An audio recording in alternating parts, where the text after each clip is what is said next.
A gente precisa gravar um episódio pra falar por que que o millennial não tá envelhecendo. Por que que o millennial continua com essa carinha de 20 anos, aonde, se a gente olha os programas antigos do Silvio Santos, a pessoa com 18 anos já tinha cara de 40, e é isso. Claro, na época do Silvio Santos, a pessoa com 18 anos, ela estava o quê? Ela estava trabalhando, Tinha ela três empregos, trabalhava, né? estudava, Desde estava os no... 7. Exatamente. Né? Para você envelhecer, você tem que sair de casa, você tem que interagir com gente. O milênio não sai de casa. Ele trabalha do computador na casa dele e ele é isso, entendeu? O milênio não interage com pessoas, assim ele não se estressa e não envelhece. Maravilhoso. Tá aí já, É não precisa nem do isso. episódio. Esse é o erro. Esse é o erro. É isso, vamos Então, começar? vamos. Bom dia, ouvinte do Corajosamente. Estamos aqui, mais uma semana deliciosa, eu, Demauro, com essa pessoa incrível. Eu, Cintia Cruz, olá. Olá, Cíntia Cruz. E hoje, Bom qual é dia. o tema, Cíntia Cruz? Hoje a gente vai falar sobre amizade no trabalho. É possível? Não é possível? Tá insuportável? Tá insustentável? Esse tema, ele apareceu porque nós aqui do Corajosamente, como nós não somos amigos um do outro, a gente trabalha junto, mas a gente não interage, então a gente achou que era interessante conversar sobre isso com vocês. É, amigo, sim, tem nada disso de trabalho, não, porque se fosse trabalho do jeito que a gente fala merda um pro outro, já tinha rolado vários processos, então é isso. Olha, tem tantas camadas essa conversa que eu não sei nem por onde começar. Ah, mas você não fez o roteiro? Gente, eu fiz, mas é um tema complexo, eu acho. Por que que eu acho? Já vou despejar dos 20 minutos de fala, né? Logo de cara. Porque eu sinto que isso está mudando, esse lance de amizade no trabalho. E então, eu acho que eu comparo assim como foi meu processo de trabalhar, né, no começo da minha vida e tal. Hoje eu tenho um trabalho que eu não tenho amigos de trabalho, né, não trabalho numa empresa, não tenho uma rotina, então isso fica diferente. Mas eu vejo pelos meus pacientes, assim, como tá difícil, eu acho. Eu sei que eu estou generalizando, mas eu tenho a sensação de que está ficando mais difícil ter amigos no trabalho e criar vínculos é, profundos no trabalho. Essa é a minha sensação. Qual é a sua sensação? A minha sensação. Ó, eu queria começar dizendo que esse tema do trabalho, relações no trabalho, amizade no trabalho, foi uma das coisas que eu acho que eu mais trabalhei na terapia. Que eu tinha muitos bloqueios, tinha uma coisa na minha mente muito certinha de ambiente de trabalho e tudo mais. Então tem bastante coisa para dizer aqui, só começando por isso e Hum, respondendo a sua pergunta, Cintia Cruz. Para mim é um pouco estranho responder e pensar em relações sobre trabalho, porque eu, na maior parte da minha carreira, gerencio pessoas. Então, na minha vida adulta, o que eu tenho memória é nessa parte de gerência. E eu sempre tive uma relação um pouco mais distante com as pessoas que eu gerencio diretamente. Porque eu sou gerente da pessoa, né? Eu sou o manager da pessoa ali. E é um pouco essa relação pessoal minha com o outro, enquanto eu gerencio, é um pouco mais reservada. Eu me reservo um pouco mais, porque talvez eu fale muita merda, então eu consigo me segurar ali de não dizer muita coisa. Já pelo outro lado, quando são pessoas que eu não gerencio diretamente, eu consigo ser mais eu mesmo e aí falar mais merda e tudo mais, muito por questão de eu falo muito palavrão, eu falo muita besteira, por assim simplificar em uma palavra bonitinha. E tá gerenciando pessoas no time, você não vai ter esse tipo de conversa, né? Mas eu acho uma as maiores amizades que eu tenho, fora você, Cintia Cruz, vieram graças a Deus. do ambiente de trabalho. Ainda bem que você já colocou da É, maneira correta. comecei, da maneira correta para não tomar uma bronca, ficar 20 minutos me defendendo aqui. E elas vieram do ambiente de trabalho, de empresas que eu trabalhei. Mas eu não sei, eu acho que a relação também é um pouco diferente, trabalhando em empresas brasileiras com brasileiros e trabalhando no exterior com pessoas de fora e também com brasileiros. Eu sinto que no Brasil existe uma competitividade muito grande dentro do trabalho. E fora do Brasil, essa competitividade é um pouco menor, excluindo os Estados Unidos, né, onde isso é ainda maior. E eu sinto um pouco de desconexão com pessoas no Brasil, por causa disso, e acho que é um preconceito meu também. E um Hum. pouco menos disso com pessoas trabalhando fora do Brasil, sabe? Mas eu entendo que isso é uma percepção um pouco minha também, nesse lado de confiança e tudo mais. Fiquei meia hora para responder uma pergunta, então próximo. Não, tá. A pergunta que eu ia fazer a próxima era se você acha que é possível ter amizades verdadeiras no trabalho. Então, pela sua história e tal, você acredita que sim, Sim, mas agora, nesse lugar de gerência, você acha que é mais difícil se aproximar da sua equipe. eu acho que Então, sim, porque eu tenho muito depois que você medo. gerenciou, você não teve nenhum melhor amigo que estava na sua equipe, que era seu. Não, eu tive. Depois de não gerenciar mais a pessoa, a gente continuou amigos. Viajou Ah, junto e tudo mais, né? Aí sim, mas enquanto manager, enquanto gerente ali, foi um pouco mais fria essa relação, sabe? Mas isso é de mim, a outra pessoa nunca pediu. Isso foi mais vindo de mim com a outra pessoa, sabe? Mantendo o profissionalismo e no começo era muito mais pesado ainda antes da terapia, nessa parte do eu não conseguia nem fazer amizade com pessoas que eu não gerenciava por causa dessa parte do ambiente de trabalho. então você levava a sério muito aquela história de que eu tenho o lado pessoal, o lado profissional, uma coisa não se mistura com a outra, trabalho é trabalho, não vou ter amigos aqui, era isso? Foi isso que Eu você vivia essa trabalhou na bullshit, terapia? é. Eu vivia essa bullshit. Mas sabe, ó, vou ser bem sincero, o meu maior medo era sobre a minha própria carreira e o impacto que ia ter na minha carreira. Se eu ofendesse alguém, se eu fizesse alguma piada que tinha cunho sexual e fosse prejudicial à minha carreira, sabe? Sendo bem sincero e egoísta, que era por causa de mim que eu não fazia essas coisas, porque eu não queria impactar o tanto que eu tinha lutado para estar na minha carreira e chego aonde eu cheguei. E claro que existia uma parte da outra pessoa, né? Do tipo, eu não quero fazer assédio em ninguém aqui. E depois com a terapia, isso foi uma coisa mais clara. Eu acho que antes era obscuro, eu não tinha essa consciência. E depois foi mais clara onde? No ambiente onde eu sou manager de uma pessoa, existem muitas linhas finas ali que eu não posso atravessar, porque justamente eu vou ofender alguém ou criar um medo desnecessário na pessoa, como tem chefes que fazem, né? Às vezes causam ansiedade nas pessoas intencionalmente. E eu tomo muito cuidado para não fazer isso. Já como amigo e pessoas que eu não gerencio é diferente, porque eu posso errar, né? Eu posso ofender, eu posso falar uma coisa não intencionalmente, mas sem querer. Já como gerente, não. Isso tem uma relação afetada de uma forma muito grande, sabe? Para eu correr esse risco. Então eu ainda vivo nesse ambiente onde se eu gerencio alguém diretamente, eu sou muito mais profissional e relações fora do trabalho é um pouco mais afastado. Porque aí também um outro ponto interessante é, como eu não sou inteiramente eu mesmo, eu não tenho muita vontade de sair com o meu time para eventos, porque eu me comporto de uma forma muito profissional. E isso é cansativo para mim. Claro, eu gosto de sair de jantar e a gente fazer cafés e tudo mais, mas não é um ambiente que eu me sinto eu mesmo. E aí eu acabo não tendo muita vontade de ir, porque eu tenho que usar essa máscara, né, do ambiente de trabalho. E é uma bosta. Isso aparece bastante aqui na clínica, de maneiras diferentes, mas foi legal você falar isso, porque eu acho que chega num centro de uma questão que é o quanto essas amizades no trabalho podem ou não prejudicar a sua carreira,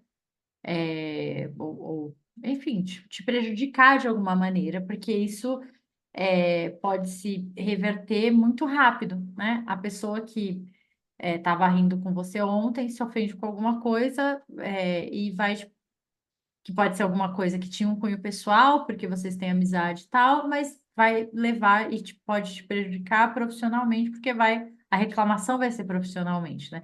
Como na vida pessoal, nas nossas amizades, a gente não tem um RH, então assim, quando seu amigo pessoal faz uma cagada com você, você fica puto da vida, você reclama com não sei quem, né? Mas para aí. No trabalho, não. O seu amigo pessoal do trabalho, ele fez alguma coisa que você não gostou, você tem o RH para reclamar dele. E é aí que eu acho que é o nosso medo, né? É, porque você não vai ligar para a mãe do seu amigo e falar, olha, seu Dá amigo, seu filho, vontade. Mas dá. Dedo até coça para mandar um direct.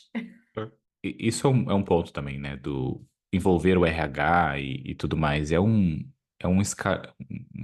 escalar muito forte, né, e pesado quando você envolve RH, porque, tipo, já vai gerar uma coisa legal ali, interna, e o RH a gente sabe que trabalha para a empresa, né? Se você falar uma coisa muito importante aqui, você que vê os benefícios da empresa e vê que o RH é super legal, super gente boa, O RH só trabalha para o benefício da empresa. Não é para o seu benefício, não é para o benefício do seu amiguinho, é para a empresa não tomar processo.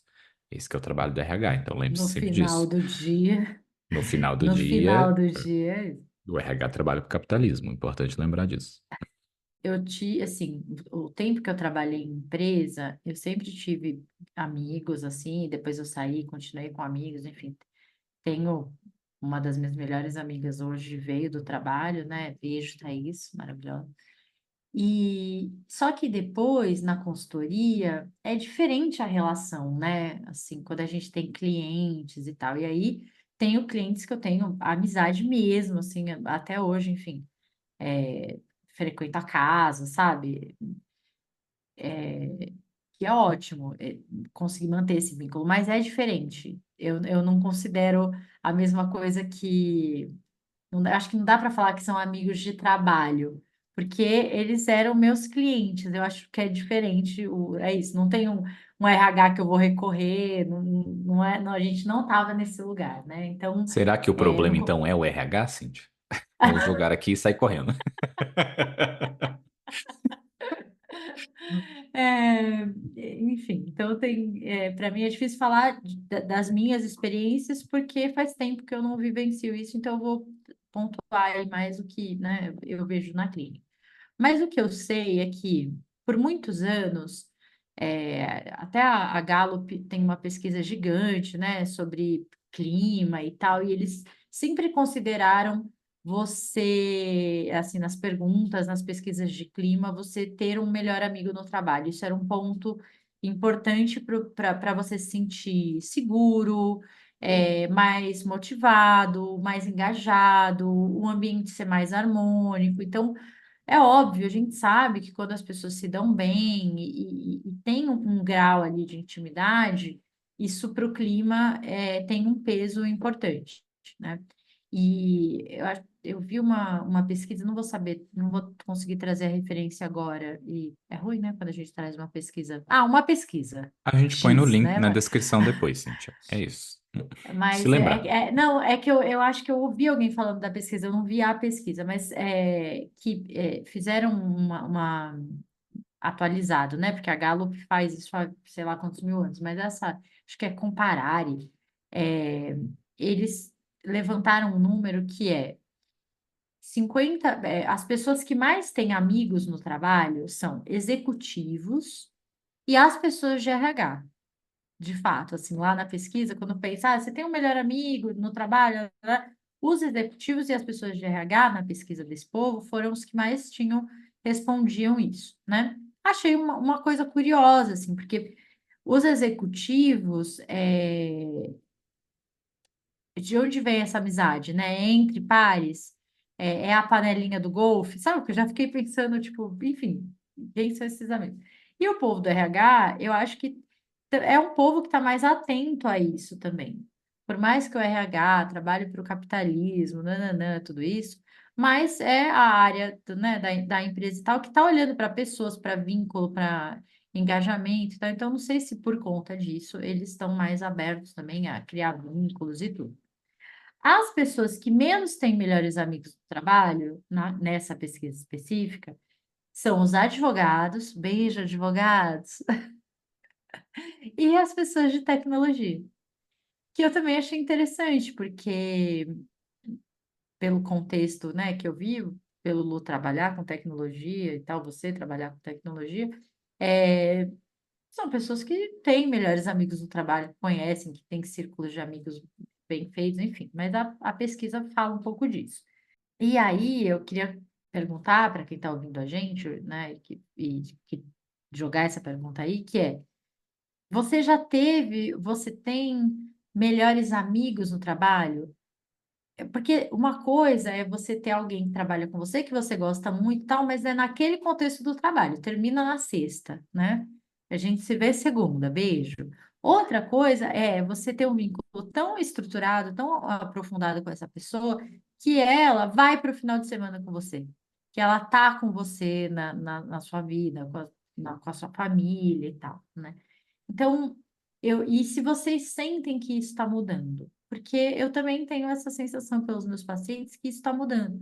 principalmente para quem já trabalha faz tempo, é mais experiente, dessa coisa E aí eu não sei se tem a ver com o que você está falando, quanto mais você sobe na hierarquia, vai indo para gerência, diretoria, é, mais você vai ficando numa bolinha menor ali e vai se afastando dessa rotina de amizade. Não sei se tem a ver com o mundo que a gente está. Não sei, não tenho resposta, assim. Tenho muitas perguntas sobre isso, mas não tenho, né, respostas. E eu sempre acabo caindo na questão da segurança psicológica, assim, o quanto não ter amizade faz a gente se sentir inseguro, porque não sente um, um, um espaço de pessoalidade para falar coisas, para errar, para, enfim, né, cometer erros e se corrigir e tal. Eu acho que quando a gente tem melhores amigos na equipe, isso fica menor, assim, acho que a gente se sente mais seguro, se arrisca mais, né, se sente protegido. Quando você está numa equipe que você não sente que tem amigos, eu acho que você vai se a insegurança psicológica aumenta, porque você vai ter medo de errar, medo sei lá, fazer alguma coisa, não ser bem aceito, não receber apoio. Então, eu acho que interfere, nossa, de um jeito tão profundo. Nessa parte do suporte, eu já recebi vários feedbacks de pessoas que eu gerenciei diretamente sobre o entender, sobre errar e sobre eu me demonstrar como um ser humano normal, sabe? Que não sei das respostas e tudo mais. Então eu sinto que eu acho que eu crio ambientes onde as pessoas se sentem mais humanizadas. Não sobre as relações, mas sobre você ser você mesmo, sabe? Não sobre você criar amizade comigo ou tudo mais, porque eu me mantenho um pouco mais distante mesmo. Um pouco misterioso, por assim dizer, barra, não quero que o RH se envolva em algo que eu diga, mas eu sinto isso. E eu aprendi também há um tempo atrás sobre essas. É muito importante ter uma relação em quem você confia no ambiente de trabalho, porque não importa se você tem parceiro ou família que você desabafa fora do ambiente de trabalho, só quem está dentro daquela empresa sabe o que é estar dentro daquela empresa e trabalhar com as pessoas que você trabalha e tudo mais. E eu vejo que eu já faço esse movimento há muitos anos, de encontrar pessoas dentro da empresa aonde eu consigo desabafar para essa pessoa e essa pessoa consegue desabafar para mim também, sabe? Sobre qualquer coisa que está acontecendo dentro da empresa. Eu tenho a tendência, geralmente, de pegar pessoas que são de outras organizações, assim, que não são diretamente relacionadas à minha organização, porque aí a gente não divide o mesmo chefe. E, obviamente, você vai falar de coisas do seu chefe, de outros peers, porque você só precisa desabafar. Todo mundo precisa desabafar.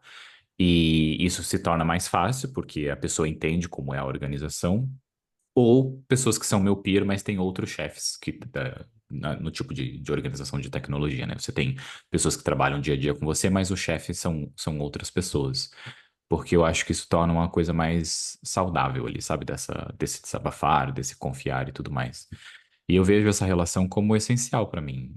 Teve empresas em que eu já trabalhei que eu não consegui encontrar uma pessoa que eu conseguia conversar assim, não conseguia encontrar essa disponibilidade, eu me sentia muito mais triste dentro da empresa, muito mais introspectivo, porque eu guardava tudo comigo, porque não adianta eu contar para pessoas de fora, é diferente. Você ter essa relação no dia a dia, onde você só vai tomar um café ou marca uma call online, e você só fica ali conversando, falando sobre o trabalho, às vezes fazendo piadas sobre alguma merda que aconteceu na empresa, e isso não te faz um funcionário ruim, isso te faz uma pessoa humana natural, que é super importante ter essa descontração dentro do ambiente de trabalho, porque não existe trabalho perfeito. Se você também, é importante dizer aqui, acredita que sua empresa é perfeita, você está no ambiente perfeito, você é jovem ainda, ou está lendo muito Pai Rico, Pai Pobre, porque a vida não funciona desse jeito. Tá vendo muito coach O de segredo, né? carreira, É. né? Enfim. Tá lendo muito É, primo rico, primo pobre aí na internet, né? uma coisa é você se sentir seguro no ambiente de trabalho, independente de ter amizade ou não. Você se sente seguro porque você tem um chefe, um gestor, não sei lá o que cria isso e que dá essa sensação na equipe. Mas isso não é suficiente quando você não tem nenhum amigo do trabalho. Isso não basta. Eu concordo. Eu não acho que basta. Porque mesmo que você se sinta seguro para errar, para ser você mesmo, a relação dentro do trabalho eu acho muito importante, né? E por isso que eu digo que eu tenho esse preconceito de trabalhar no Brasil e trabalhar fora do Brasil, porque eu acho que o Brasil fomenta uma competitividade e um medo por causa dessa competitividade, porque são pessoas que são colocadas num ringue de competição aonde você quer a próxima promoção. Só que às vezes você tem pessoas no seu time que estão muito próximas a você. E é tipo, como se só pudesse ter uma promoção, não as duas pessoas serem promovidas ao mesmo tempo, sabe? No ambiente em que eu trabalho de tecnologia, a gente não tem um limite. Não é falar, esse trimestre é uma pessoa só que pode ser promovida. Não, quando alguém está pronto, a pessoa é promovida, a gente submete para promoção e tudo mais.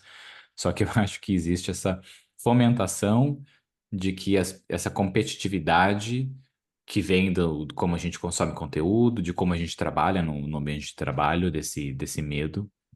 E isso é muito maior e muito difícil para você criar conexões. Se você tem medo de que a outra pessoa talvez use aquilo para afetar sua carreira, sabe? E eu vejo isso quando eu gerenciei pessoas no Brasil, de como tinha um impacto direto, onde as pessoas meio que parecia que afetavam um pouco, falavam da outra. Quem era o peer muito próximo era geralmente o que a pessoa mais falava, e quem era o peer mais longe, a pessoa não falava tanto. E aí Bruno, estou aplicando essa regra, que eu não tenho embasamento científico, é só embasamento da minha vida. E Experiência, embasamento empírico. empírico. E embasamento de como a gente, infelizmente, cria essa competitividade não real por causa de outros ambientes e de outros níveis. Porque, por exemplo, para você virar um diretor, você tem muito menos posições, né? Você não vai simplesmente promover alguém para diretor se você não tem pessoas para pessoa gerenciar ali naquele nível. Mas quando você não está nesse nível, não acontece dessa maneira, sabe? Só que a gente vive nessa competição e nessa ilusão, e isso é prejudicial e acaba prejudicando a quantidade de amigos que você cria ali dentro do ambiente de trabalho. Porque no final, no trabalho, você quer o quê? Ter um ambiente feliz, onde você entende o que você precisa para crescer, você é pago justo, você não tem medo de se expressar, não sofre ansiedade. É, descrevendo um sonho aqui de que poucas pessoas devem ter isso na vida, né? E Infelizmente. assim, eu sei que tem pessoas que não buscam isso mesmo no trabalho, não buscam amigos, não sentem que isso vai fazer falta e tal. Mas eu acho que essas pessoas, elas são minoria, tá? A minha sensação é essa, assim, de que, se eu estiver lá trabalhando, não tiver amizade com ninguém e tal, tá tudo bem, vou lá, faço meu trabalho, volto para casa e tal. E eu falo isso, que eu sinto que é minoria, porque os seres humanos, eles naturalmente vão buscar a conexão. Quando você joga alguém num grupo estranho, vai ter algum movimento de se conectar. Pensa, sei lá, ah, as pessoas que pegam um ônibus todo dia, tem até matéria de jornal sobre isso, né? Que fazem aniversário, leva bolo, porque elas se conectam, elas estão todo dia no mesmo horário, elas ficam ali uma hora naquele ônibus, meia hora, 40 minutos e tal, todos os dias. É, de repente estão lá fazendo aniversário juntos, conversando, amizade, não sei o quê. Porque a gente busca conexão. Como que você não vai buscar conexão no trabalho? Que você ficar 8 horas, 9, 10 horas, que você precisa dessas pessoas e tal. Mas eu fico com a sensação que hoje essa conexão ela acontece, só que ela acontece no nível mais raso. E eu não sei se tem a ver com o online, se tem a ver, não sei com o que que tem a ver, mas é uma sensação que eu tenho pelo que os meus pacientes trazem. Uhum. Então, você tem a galera da sua equipe, né? Você tem vínculo com aquelas pessoas e tudo, mas é um vínculo raso, não são pessoas que você leva para o final de semana, que são seus melhores amigos, nada disso. E eu tenho a sensação que isso vem acontecendo, por isso que você falou, porque, vai sair a promoção, é um de nós que só que vai conseguir. Então, né, salve-se quem puder, quem tiver na frente, for mais esperto, sei lá, vai conseguir, né? Então, isso já gera um afastamento. Mas não gera um afastamento total, porque você precisa dessas pessoas para o seu trabalho acontecer, para as coisas acontecerem. Então, é como se as pessoas mantivessem ali um vínculo controlado e pronto. Só que isso não é suficiente para elas na vida. Faz falta chegar no trabalho e ter alguém para bater um papo, conversar, ou a pessoa olhar para você e falar, nossa, né, que cara é essa? Brigou de novo com a fulana? Não sei o quê, né?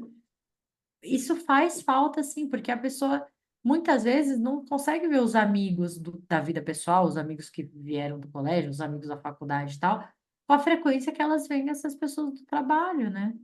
É, isso é muito interessante, né? Porque é justamente essa amizade a gente faz até com o motorista do ônibus, né? Você pega o ônibus, é o mesmo motorista, você vê ele tantas vezes que você cria essa conexão, né? Essa, não é só um bom dia, é diferente. E, sabe, eu sinto que, para mim, é muito importante criar conexões. Eu vou me contradizer aqui, enquanto eu estava formulando isso na minha cabeça, acabei de ter essa realização. É Você muito pode se importante. contradizer. É, tá tudo bem. Não, mas eu vou gostar desse tapa na cara que eu vou me dar agora. Porque Ah, para mim é muito importante. Nossa, que merda. É muito importante criar um espaço onde as pessoas do meu time que eu gerencio se sintam seguras para ser elas mesmas, para compartilhar as coisas que acontecem com elas, tanto no ambiente de trabalho quanto na vida pessoal. E eu mas você faço o não faz quê? isso com. Eu não faço isso, né, Cíntia?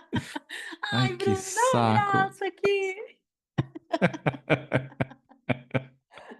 Não, eu faço, mas eu faço com muita limitação. Eu sou eu mesmo, eu conto a verdade, falo de problemas do meu relacionamento, disso, daquilo, problemas com o pai, com criação, mas ainda assim, o que eu gosto que as pessoas sejam comigo, eu sou muito menos com elas e estou aqui batendo a cabeça na parede enquanto tenho essa realização. É, que bosta.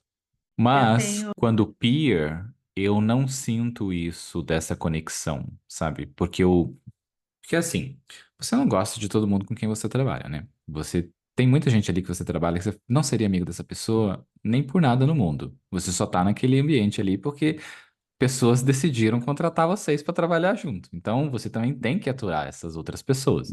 E o mesmo serve pra gente, onde outras pessoas têm que aturar a gente. Principalmente para quem vota errado, que fica mais fácil de classificar nessa coisa. Mas eu não sinto essa parte do mesmo do meu time, sabe? Dessa conexão. Eu sinto uma conexão muito mais profunda com as pessoas com quem eu gerencio diretamente, mesmo eu não me dando tanto assim. E essas outras pessoas com quem eu consigo criar ambientes de me desabafar e tudo mais. E acaba virando amizade, né? Amizades que saem no fim de semana, que depois, quando termina de trabalhar junto, continua essa. Tem pessoas que eu trabalhei junto há 5, 6 anos atrás e a gente se fala toda semana. Então foram amizades que aconteceram, principalmente porque Com os seus liderados, você está falando, não com seus pares. com os meus liderados com não tão frequência. Com meus pares ou pessoas de outro time, mas com mais frequência. Ah, Com tá. mais Os pares frequência. não é com mais É. frequência. Assim, tem acontecido muito aqui na clínica, de pacientes que são líderes, né? E de eles, sei lá, esse seu medo, o medo que você tinha, aqui na clínica, ele se torna realidade, porque tem acontecido muito. Então, a pessoa é líder da equipe, se aproxima da equipe, sabe dos problemas e tal, não sei o que, né? E quando ela menos espera, isso se volta contra ela de alguma maneira. Então, sei lá, ela teve uma conversa com o liderado, falando de coisas pessoais, e o liderado abriu coisas pessoais. Então, assim, eu tô passando por isso, não sei o quê, por isso que tá difícil entregar tal coisa, porque eu tô passando por isso na minha vida pessoal, lá, lá, lá, lá, lá, lá. Ok. E aí ela também abriu coisas da vida dela. Eu também estou passando por essas coisas, tudo bem.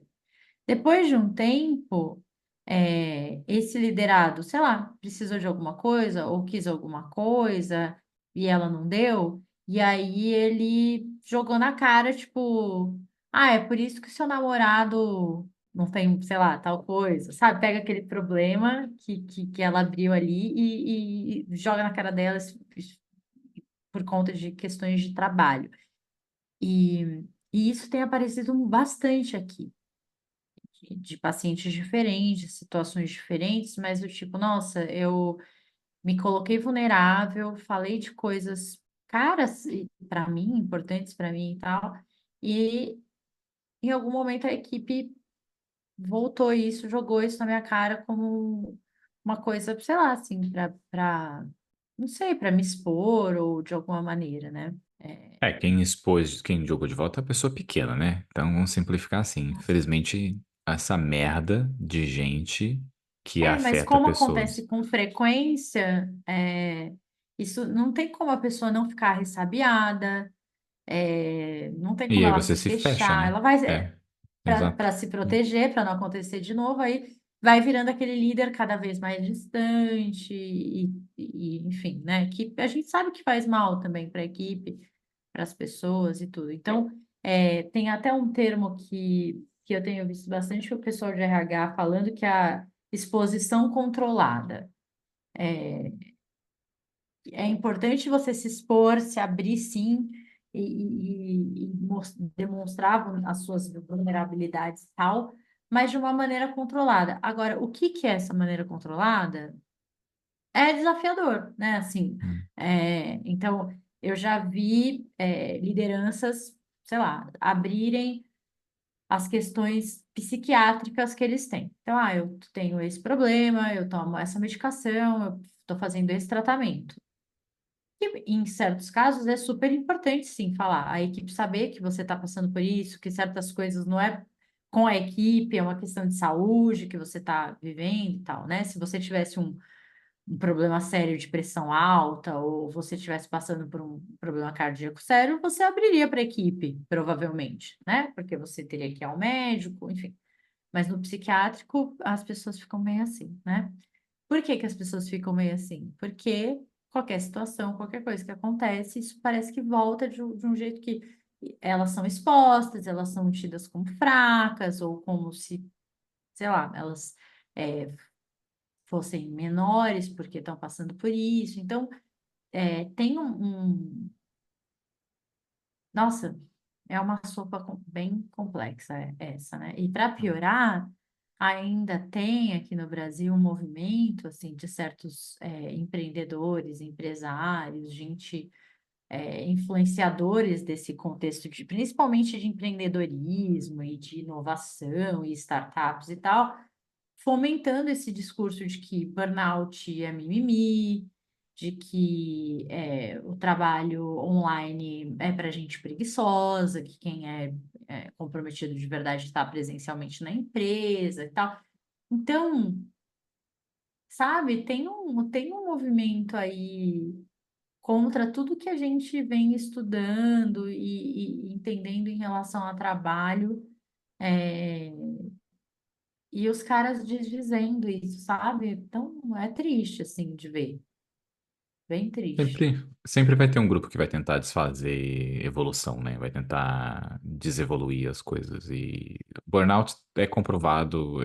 Tem várias outras coisas. Eu lembro de ter pessoas próximas, por exemplo, a depressão. É um assunto difícil e tem muitas pessoas que passam, que têm depressão e não conseguem compartilhar isso no ambiente de trabalho porque vai ser julgado, porque quando estiver mais para baixo talvez o líder não saiba entender que tá tudo bem. Tem momentos que você produz mais e momentos que você produz menos. Quem não tem depressão produz da mesma maneira. Tem semana que tem gente que não produz nada e na outra semana vai produzir 3 vezes mais. E tá tudo bem, mas aí vai aplicar porque a pessoa se abriu que ela tem depressão, de que é porque ela tem depressão que aquela semana ela tá assim, e aí tem que tomar cuidado como fala. Todo mundo a gente tem que tomar cuidado como fala, e todo mundo produz bastante e pouco. Não interessa se tem depressão, se você toma algum tarja preta. Isso é natural do ser humano. E algumas pessoas têm mais facilidade em se abrir. Só que eu sinto isso também, das pessoas se abrirem e serem machucadas, barras traídas com aquilo que elas contaram, sabe? Traídas, Aí, eu acho que essa é uma é, boa palavra. é. É. E aí você acaba criando essa controle de exposição que você disse, sabe? Eu me sinto como um líder também, uma pessoa que conta bastante da vida pessoal, assim, sabe? Dentro de certos limites, né? Mais do que outros líderes que eu tive. E eu já, principalmente com quem são os meus líderes, eu falo pra pessoa como eu quero que as nossas one-on-ones aconteçam, sabe? Pra mim é importante saber se você joga videogame, se você assistiu algum filme, pra eu saber o seu gosto de filme, pra eu julgar você, se o filme que você gosta é aquele filme merda, que só tem uma estrela de review. Eu preciso dessa Pelo como amor. parte da nossa relação, sabe? E aí eu falo para as pessoas. E eu sinto que é importante saber mais da vida pessoal no ambiente de trabalho, sabe? Com certos, de novo, limites, né? Eu tenho Eu... duas dicas para dar. A primeira é, se você é liderado do Bruno, tá ouvindo a gente, assista a Grande Beleza. Você vai ganhar muitos pontos, Uhum. entendeu?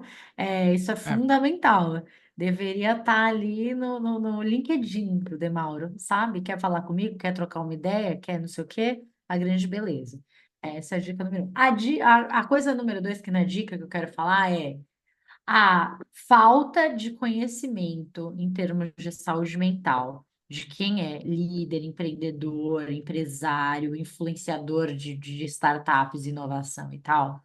A falta de conhecimento, a ignorância em relação à saúde mental faz um estrago absurdo.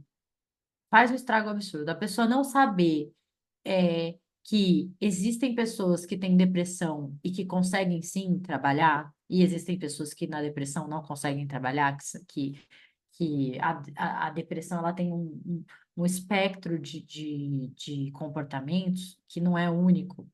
Então, conheço pessoas com depressão que vão trabalhar todo dia, que não faltam. É um peso enorme, ela gasta uma energia surreal, aquilo é. Sim, na maioria das vezes, sim, mas às vezes ela consegue. Tem gente que não consegue. Tem gente que tem crise de ansiedade e perde o dia, acaba o dia da pessoa. Tem gente que tem crise de ansiedade, se reorganiza e segue. Cada um vive a sua saúde mental, né, de uma maneira específica. E sair colocando as pessoas em caixinhas, em não sei o quê, e falando esse monte de asneira em relação à saúde mental, é muito triste. E são pessoas que são ouvidas e respeitadas. Então, nossa, quando. Ai, não vou aguentar, vou ter que citar. Vou ter que citar nomes, né?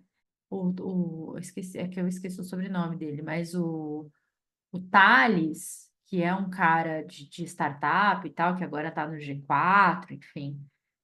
Cara, ele faz uns vídeos falando de burnout e tal, que é surreal, de triste que esse cara fala, de absurdo. E aí você vai ver os comentários ovacionado, aplaudido, gente compartilhando. É muito triste, assim, muito triste mesmo. Vamos dar nomes, então. Eu sinto que a gerência no Brasil é muito mal preparada para questões emocionais das pessoas. O Hum. RH é muito mal preparado para as questões emocionais. E eu acho isso tão estranho porque a maior parte quem é psicólogo vai trabalhar no RH no Brasil. É uma coisa normal de acontecer. E você estudou psicologia e mesmo assim existe essa desconexão de como a gerência no Brasil é despreparada emocionalmente e para lidar com o emocional das pessoas. É uma merda isso. Mas Bruno, eu tenho eu acho que eu entendo, assim, o porquê. Não que eu concorde, né? Mas eu acho que o brasileiro, e aí como cultura, não só no trabalho, a gente, é um povo caloroso, não sei o que, né? Mas a gente não tem construção emocional em nada na nossa vida. E essa lógica que a gente tem da infância, quanto mais emoção aparecer, mais fraco você é, mais prejudicado você vai ser e tal, isso também vai para o trabalho. As pessoas, elas parecem que não conseguem, é, quando a gente tem essa construção de que a emoção, que não tem espaço para emoção na sua infância, na adolescência. Quando você leva isso para o trabalho, é como se não existisse produtividade quando você dá espaço para emoção. É só uma continuação do que você viveu na sua vida inteira. Então, mesmo o psicólogo que estudou, que não sei o quê, ainda assim ele está dentro de uma rede de valores e tal, que diz o contrário. O exemplo que eu dei agora, um gestor, diretor, abrir para a equipe que ele tem depressão, ou que ele tem crise de ansiedade, ou que ele não sei o quê, é visto como fraqueza. Não dá para confiar nesse cara. É alguém que está com as emoções à flor da pele, que as emoções não estão sob controle. Um bom líder, um bom gestor é alguém que tem as emoções controladas, de preferência anestesiadas, né? De preferência enterradas. Então, essa construção social, ela vai para o trabalho também. E aí eu quero cair numa outra coisa, estou muito militante hoje. Então vai. Não existe psicologia que não seja social. A psicologia, ela precisa ser entendida por meio e através e permeando pela psicologia social. E existe hoje um movimento no TikTok, no que eu tenho visto as pessoas desmerecendo a psicologia social. Não tem como você ser um bom psicólogo, se você não permeou bem e entendeu bem ou passou bem pela psicologia social. Porque o ser humano, ele está inserido numa sociedade. Simples assim, gente. Porque psicologia social é militante, porque fala de política, porque estuda Marx, porque não sei o que lá. Não, gente, psicologia social estuda esse ser humano que a gente olha num contexto social, num contexto de grupo. E é esse contexto de grupo que acontece nas relações de trabalho, é esse contexto de grupo que vai para as relações de comunidade. É por meio da psicologia social que a gente entende o movimento das pessoas que ajudaram e que não ajudaram o Rio Grande do Sul. É pela psicologia social. Então, por mais que você. Eu sei que tem um monte de gente da psicologia que escuta a gente. Por mais que você tenha a sua linha de trabalho, que você vá para psicanálise, para comportamental, para qualquer uma delas, você precisa permear a psicologia social, porque senão você fica olhando só para o ser humano e para as questões do ser humano ali, sem olhar a coisa de um jeito mais amplo. Não adianta olhar para a pessoa sem olhar para onde ela está inserido, porque o lugar que ela está inserido também vai modelar os comportamentos que ela tem, as reações que ela tem. Então, assim, se você está estudando psicologia e está me ouvindo, valorize a psicologia social. Você vai aprender coisas lá, que você vai levar para o resto da sua vida e que vai te ajudar e que vai ser muito fundamental para o seu processo, enfim. Eu queria voltar no ponto que você falou antes dessa parte da psicologia social, sobre a parte que você estava dizendo, do ambiente de trabalho, e se você é um líder ou uma pessoa que diz que você tem depressão, você é vista como fraco, né? E emocionalmente instável e tudo mais. E eu queria trazer um outro ponto aqui, que é sobre. Eu sinto que o Brasil é muito. A gente vive pelo trabalho, a gente é muito focado na nossa carreira e no nosso trabalho. Então, o trabalho dita a nossa vida, muito por esse lado. Então, se a gente suprime, faz a supressão de você não falar que você não tá bem, que você tá triste ou que você tá com depressão, isso é um reflexo na vida pessoal, porque o trabalho vem desse lado, de mostrar força, mostrar. A imagem no trabalho é muito mais construída no Brasil, assim como nos Estados Unidos, porque a gente adora seguir esse modelo dos Estados Unidos, que é muito mais tóxico do que no Brasil ainda. E eu sinto que a Europa, ela tem um outro lado, porque o brasileiro, eu sinto que emocionalmente a gente é muito mais aberto, a gente se conecta, a gente demonstra, a gente transpira sentimento. Seja ele qual for, a gente consegue demonstrar aquilo no nosso corpo. Aonde o europeu tem isso muito fechado. Pessoalmente, ele é muito difícil de transpirar sentimentos, de demonstrar sentimentos, ele é muito reservado. Porém, no ambiente de trabalho, é muito mais focado na vida do ser humano do que o próprio ambiente de trabalho. E essa é uma coisa que me pega muito, eu fico muito perplexo, porque eu sinto que emocionalmente o brasileiro é muito mais evoluído. Porém, no ambiente de trabalho é tudo cagado. É muito fechado e vive essa imagem e essa coisa merda de que a gente tem que viver, principalmente banco e ambientes assim. E é onde o europeu, que emocionalmente é tão fechado, no ambiente de trabalho ele é muito mais real. Porque eu sinto que a vida pessoal é muito mais importante do que o trabalho. Porque o trabalho você arruma outro. A sua vida pessoal você não arruma outra. A sua família você não arruma outra. Você não arruma outros filhos. Você tem aquilo. Então aquilo é importante. E eu sinto, por exemplo, em processo de entrevista, em processo de falar com as pessoas no ambiente de trabalho, as pessoas estão muito mais preocupadas do tipo, você não precisa fazer isso no fim de semana, tá? Você vai fazer isso no seu horário normal mesmo, porque fim de semana não é para você estar fazendo nada de entrevista, não é para você estar trabalhando. Onde o Brasil não tem esse outro lado. E como as pessoas estão muito mais conectadas com a sua vida pessoal e se importando com a sua vida pessoal, porque tem filhos, porque tem viagens e tudo mais, elas automaticamente aplicam aquele mesmo pensar no outro indivíduo com quem eles estão trabalhando. Então eles aplicam que aquela outra pessoa tem família, que aquela outra pessoa deve ter alguém doente, que aquela outra pessoa tem férias. E o Brasil a gente não aplica isso. No Brasil a gente aplica um ambiente de trabalho. No ambiente de trabalho você é forte, na sua vida pessoal você vai ser forte, e você vai trabalhar fim de semana sim, e você vai fazer isso fora do horário de trabalho, e a gente dita ao contrário, sabe? A gente dita uma vida profissional que é uma ilusão, porque a vida profissional é uma ilusão, na nossa vida pessoal, onde a gente como indivíduo é a realidade, e o europeu dita pelo outro lado, onde ele como indivíduo que existe, que tem as coisas de desejos, aplica isso no ambiente de trabalho. E aí, automaticamente se preocupa muito mais com o outro indivíduo pessoalmente, no nível pessoal. Apesar de que emocionalmente eles são muito mais reservados e fechados do que o brasileiro, que é tudo aberto e ocupa todos os espaços. Mas aí, de novo, a gente cai na psicologia social. Beijo para os meus professores da psicologia social que foram maravilhosos. Por quê, Bruno? No Brasil, a gente tem pela nossa colonização, por tudo isso, a lógica da servidão, ela é algo de base cultural do brasileiro.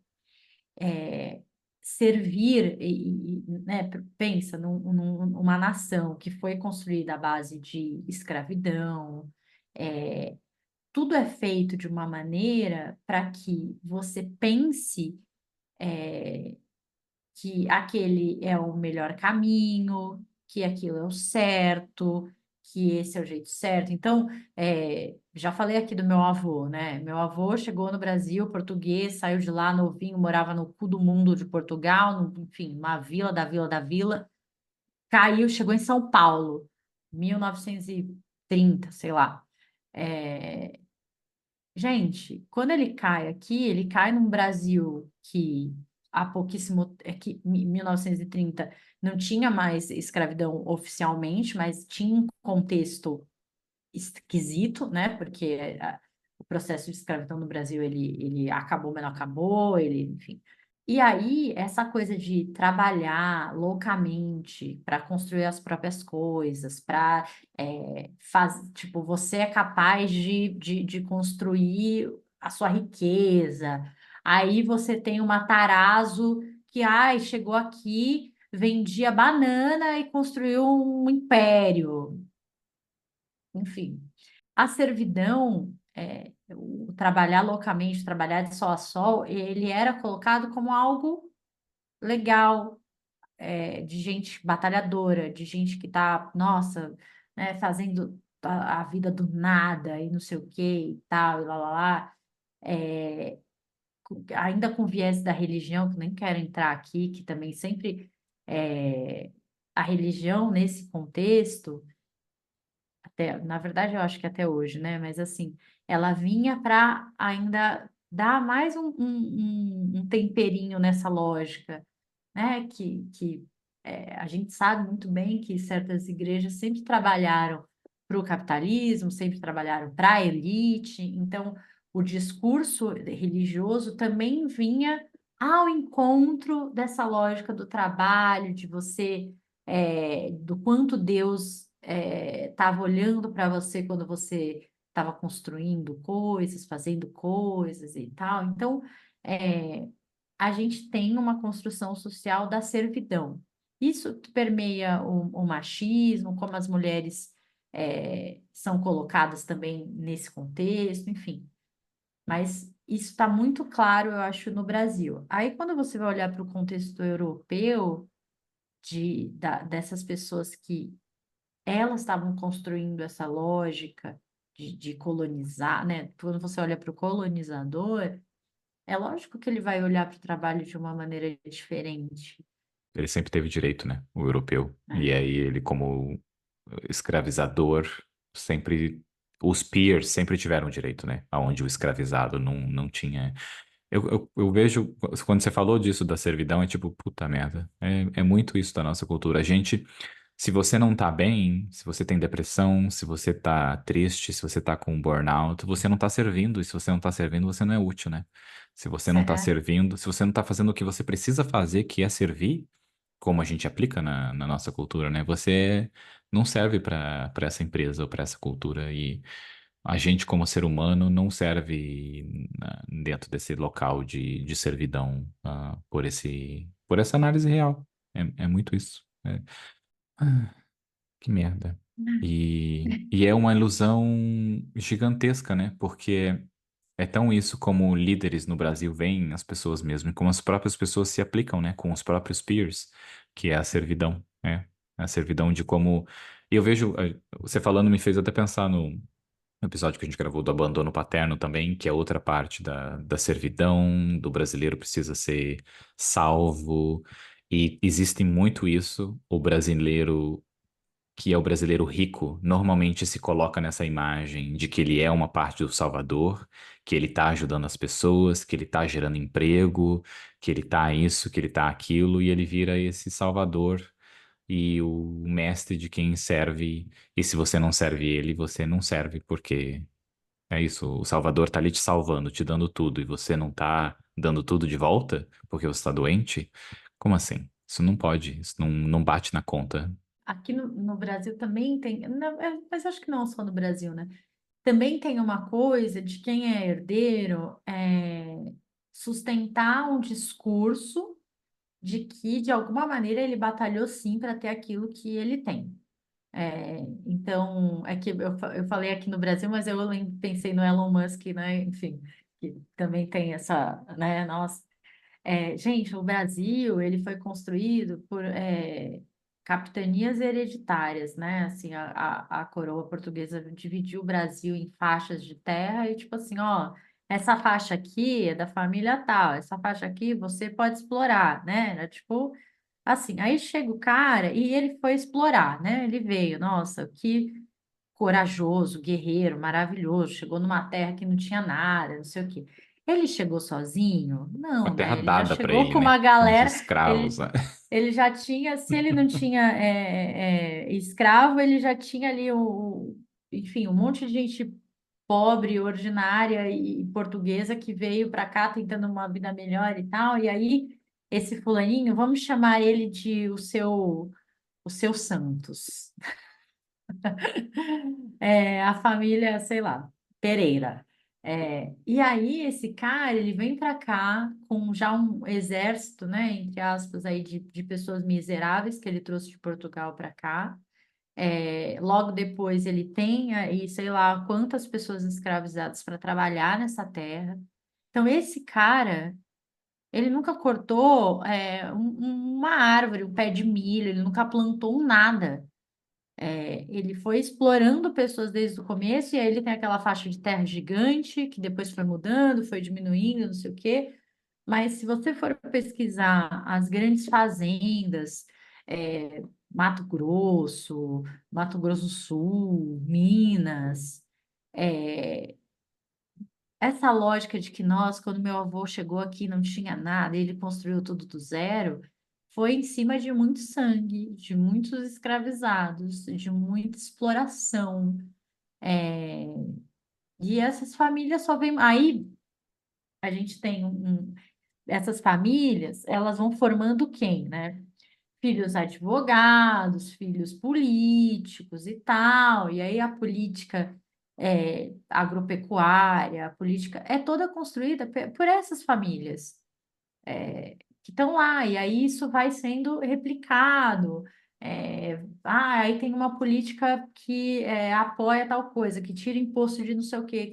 Então, assim, não venha me falar e não vem me defender, herdeiro, e o quanto a pessoa batalhou, fez a parte dela, porque é muito fácil fazer a parte dela quando o seu império, a sua fortuna foi construída em cima de um monte de vida, de um monte de exploração e tal, enfim, né? Beijo, psicologia social, isso porque a gente está falando de amizade no trabalho. Olha onde a gente veio parar. Vou até passar meu negócio aqui, Ó. então. E a gente olha como isso foi construído da introdução, né? Eu estava estudando há pouco tempo, que eu até comentei com a Cíntia. Eu estava assistindo uma aula sobre a história do Brasil e a história de verdade que a gente não aprende na escola, sobre como foi a parte de acabar com os escravos no Brasil, como veio um push da União Europeia, da União Europeia não, do Reino Unido para fazer isso. E quando foi se criando lei para, beleza, eles não são mais escravos, mas eles não têm direito a nada, eles não têm terra de nada. E aí o escravo não tem nada e vai continuar trabalhando como um escravo. Só que dessa vez ele vai ganhar dinheiro, e esse dinheiro é só para pagar a casa dele, que também não é dele, que é para pagar a comida que ele planta, mas ele tem que comprar. E no final ele deixou de ser escravo e continuou sendo um escravo. E isso é replicado até hoje, na onde a gente vive, porque o Brasil tá cheio de escravo, só que é o escravo que ganha um dinheiro, um salário, e a gente só replica o mesmo modelo de quando a gente terminou e aboliu a escravidão no Brasil e não aboliu nada. A gente continua vivendo a mesma coisa até hoje. Principalmente os grupos que não são os herdeiros, que não fazem parte dessa herança que veio. E estava até vendo o Itaú, que é o maior banco do Brasil, o fundador dele comprava e vendia escravos, que era o sobrenome Setúbal, e veio de Portugal. Setúbal, é. E você falou Pereira, eu faço parte da família Pereira aqui, se eu colocar o meu dedo pra É que cima. eu falei, mas eu falei Pereira porque foi um sobrenome português que, enfim, Aham, que me é, veio, né? Mas e aí, então assim, voltando para a questão da amizade e tudo isso, né? A gente é óbvio que a gente tem que trabalhar e a gente precisa se manter. E a gente está inserido num contexto capitalista que, enfim, para ser alterado, mudado, precisa de muita energia, enfim, né? Tem tudo isso. Então, já que a gente está inserido nesse contexto, já que a gente tem que trabalhar, eu sinto que essa lógica da servidão, ela vem aos poucos sendo modificada e pensar. Então, ao mesmo tempo que a gente tem o Tales falando, né, a gente tem pessoas falando o contrário, a gente tem pessoas pensando coisas diferentes, a gente tem, enfim, né, o jovem que já entende o trabalho como só uma parte da vida e não a vida toda. Então, a gente tem toda uma geração que não olha mais para o trabalho desse jeito. Não olha mais para essa servidão, é, essa servidão gratuita e sem sentido e tal. Então, eu entendo que a coisa está mudando. E no meio de tudo isso, a gente tem os vínculos e os amigos no trabalho e a construção disso e as nossas construções sociais. É claro que quando você tem amigos no trabalho, você fica mais manso, entre aspas, né, a palavra, fica, porque você se sente mais confortável, você vai estar mais motivado, mais engajado e tal. Então, assim, ter amigos do trabalho colabora para essa lógica capitalista maluca? Talvez sim, também, de alguma maneira. Só que também colabora para a sua saúde mental, para a sua saúde como um todo, porque quando uma pessoa está inserida no ambiente de trabalho que ela não se sente parte, ou pior, que ela se sente rejeitada, o corpo inteiro dela responde é, desde coceira, alergia, parece que tudo reage no corpo para ela não estar naquele ambiente. Então, ter amigos no trabalho talvez colabore com a lógica capitalista? Sim, eu acho que colabora. Mas também colabora para a sua saúde mental. E no final do dia é a sua saúde mental que importa. É o quão bem você vai estar, o quanto você se sente bem naquilo. A servidão não é uma coisa legal, mas trabalhar com algo que a gente gosta, que a gente sente que tá, sei lá, que a gente se vê naquele trabalho, que a gente sente que a gente tem de melhor está sendo colocado ali, é muito satisfatório, faz bem pra gente. Então, isso também tem que ser olhado, né? é. É bom, quanto mais a gente é a gente mesmo, mais saudável a gente fica, né? As doenças vêm muito da gente não ser a gente mesmo, né? De não poder ser a gente mesmo. Enfim, acho que é isso. É. Acho que pela volta que a gente deu, deixa eu ver, eu tinha colocado umas perguntas aqui, mas eu acho que a gente já passou por tudo. Sinto que mudou, existe? Não, sim. Passamos pelas coisas que eu queria ter falado. No fundo, gente, a gente quer se sentir amado, né? Lembra que eu falei? Comer gente e se sentir amado. É o que a gente mais quer nessa vida. Às vezes dá para fazer tudo isso no trabalho, não é recomendável. Não, não é, né? Comer gente e se sentir amado. Talvez você só se sinta amado mesmo. Eu acho que isso já ajuda. É. E a gente nem cobriu a parte de tem pessoas que não têm noção do trabalho, né? Talvez esse seja um outro episódio pra gente falar, assim, de pessoas sem As noção. pessoas sem noção do trabalho, nossa. Acho que esse é um outro episódio. Olha, dicas de séries e filmes, claro que temos, né? Temos The Office, que vai Ai, meu Deus. gabaritar muito das coisas que a gente falou aqui. E aí, esses dias eu estava vendo uma análise, não foi bem uma análise, mas uma pessoa pegou várias cenas do Michael, porque assim, né, para quem, enfim, para quem não conhece The Office, é um contexto de uma empresa em que a gente tem um líder, um gestor ali, que é a pessoa mais sem noção e absurda e surreal, que ultrapassa assim todas as linhas e espaços e limites e, né, enfim. Mas essa análise que eu estava vendo era sobre o quanto ele amava a equipe, de verdade, assim, o quanto ele gostava daquelas pessoas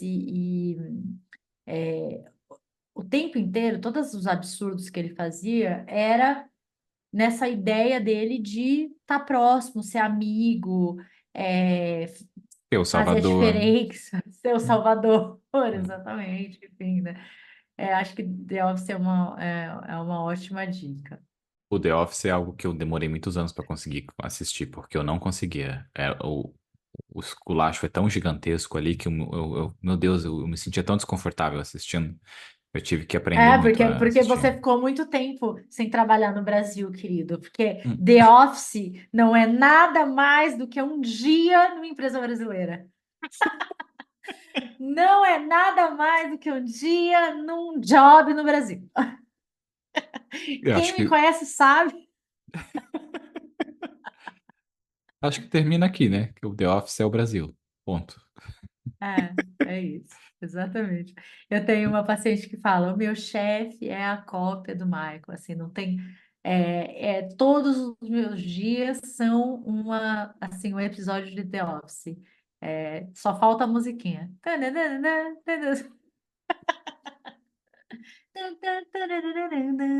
É isso, gente. Mais alguma coisa? Não, é só agonia que eu tô sentindo. Eu não trouxe dicas dessa vez. Eu posso dar a dica da Grande Beleza, mas Cintia já recomendou. Inclusive, Paolo Sorrentino acabou de fazer o release de um filme novo. Vou trazer como recomendação no próximo episódio. Tanto faz se vai fazer sentido ou não com um episódio, é a recomendação. Que eu não lembro o nome agora. Ai, tô tentando lembrar. Mas eu acho que eu já falei desse filme, que é um filme da década de 90 que eu adoro, que chama. Eu acho que é Como Matar Meu Chefe, que eu amo, já falei dele aqui, que também tem um contexto de trabalho que é ótimo. Acho que é isso. Como matar meu chefe. Tá bom. É isso. A dica, né? Termina como? Com uma dica de Como Matar Meu Chefe. Calma, gente. Então tá bom. Vejo vocês semana que vem. Beijo. Um beijo. Tchau, tchau.